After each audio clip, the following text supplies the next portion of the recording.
Hola a todos y bienvenidos a un nuevo video. Acá se presenta Isekai y hoy vamos a hablar del anime Tensei Shitara Slime Dataken, el que yo llamo el Isekai perfecto.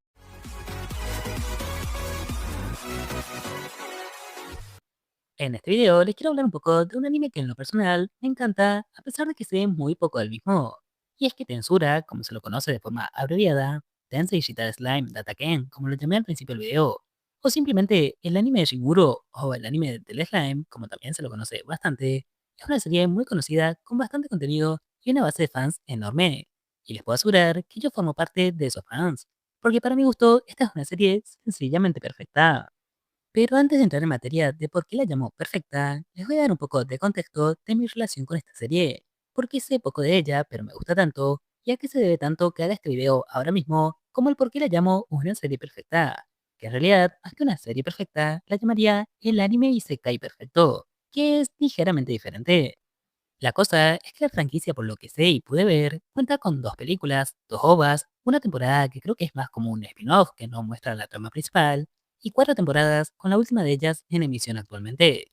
Es decir, es una serie que desde su estreno ya por el 2018, prácticamente no paró de sacar contenido en todo este tiempo, mientras la novela ligera en la que se basa seguía en emisión. Y yo personalmente casi no me vi nada de esto. En concreto, yo solo me vi hace bastantes años, cuando estaba en emisión la segunda temporada, la primera temporada completa, la primera OVA y parte de la segunda temporada. Porque sí, ni siquiera me la vi completa, debido a que en ese momento mi cabeza estaba en demasiados temas que no me permitían disfrutar de una serie en emisión. Pero entonces, ¿cómo es que puedo decir de forma tan segura que el anime me encanta, es perfecto y demás cosas cuando ni siquiera estoy al día? Porque no, nunca me puse al día con la serie. Recién ahora es que estoy intentando ponerme al día, pero como recordaba poco, decidí comenzar desde cero hace unos cuantos días y actualmente recién estoy terminando la primera temporada, por lo que ni siquiera llegué aún a donde me quedé en su momento. Esto fue por una colaboración del anime con un juego de celular que suelo jugar llamado Isekai Slow Life, en donde me apareció el evento de censura y me hizo recordar la serie. Pero no necesito haber visto más de lo que ya vi para amar tanto esta franquicia. Y es que Tensura hace algo de maravilla, ser un isekai. Y es que el isekai, ese género de anime en donde nuestro prota es desconectado del server de la Tierra para pasar a otro mundo de fantasía, está lleno de clichés y tropos excesivamente reconocibles, por los cuales se hizo muy famoso, posteriormente muy querido y luego también muy odiado. Y es que para muchos, el cumplir con todas esas cosas que hacen a una serie ser reconocible por ser un isekai es lo que las culmina y las hace genéricas. Y ciertamente hay muchas historias que usan una base similar, pero se desvían de alguna manera y terminan con historias bastante queridas y originales. Pero para mi gusto, esa no es la manera de hacer un buen isekai. Porque si un tropo se hizo un tropo, es porque se ocupó mucho. Y algo que se utilizó bastante es sencillamente porque en algún momento funcionó. Entonces, para mí, un buen isekai es aquel que no cambia la receta original, que te mete todos los tropos y clichés posibles, pero que los hace de forma disfrutable, que los hace de buena manera. Y Tensura, según mi punto de vista, logra exactamente eso. Shimuru es un protagonista absurdamente chetado. Y sí, hay personajes en la serie que se ven técnicamente son más poderosos que él, como Milim cuando aparece por primera vez, pero nunca crees que Shimuru está en peligro. Y es que la serie no busca eso, solo busca que disfrutes de cómo gana. Lo mismo con la fantasía.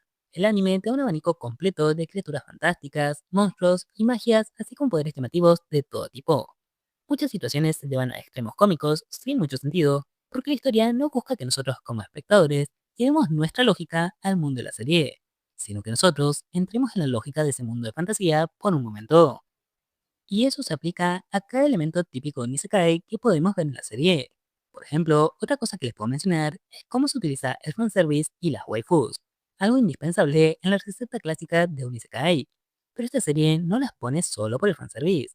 Eso es simplemente una consecuencia de meter personajes acorde al mundo que el anime nos muestra. Si la serie nos dice que en ese mundo cuando un monstruo se hace más fuerte se ve más humano y tenés a monstruos agradecidos con el prota porque les ayudó, es natural, en la lógica de la historia, que la secretaria con forma de humanoide sexy vaya a las aguas termales con Rimuru. Extremista y un poco absurdo si lo miramos con parámetros de nuestro mundo. Sí, sin duda. Pero excesivamente entendible cuando recordamos que la serie es un isekai, que literalmente esa palabra significa otro mundo. Entonces, resumiendo, no me vi la serie completa, aunque lo voy a hacer pronto sin duda alguna. Pero no creo que cambie demasiado mi opinión con el pasar del tiempo, porque es la base del anime lo que me encanta. La base de Tensura es un isekai y no pretende ser otra cosa. Quiere hacer bien lo que representa a los isekai y lo logra. Por eso es que creo que este anime es sencillamente el mejor de su género. Uno que demuestra pura perfección. Pero díganme, ¿qué opinan ustedes de esto? ¿Les gusta este anime o no es el caso? ¿Creen que está bien seguir los tropos o prefieren a los que los evitan? ¿O acaso piensan que hay otro anime que represente mejor al género que este? Me gustaría que me dejen su opinión en los comentarios, ya que yo los estaré leyendo y contestando.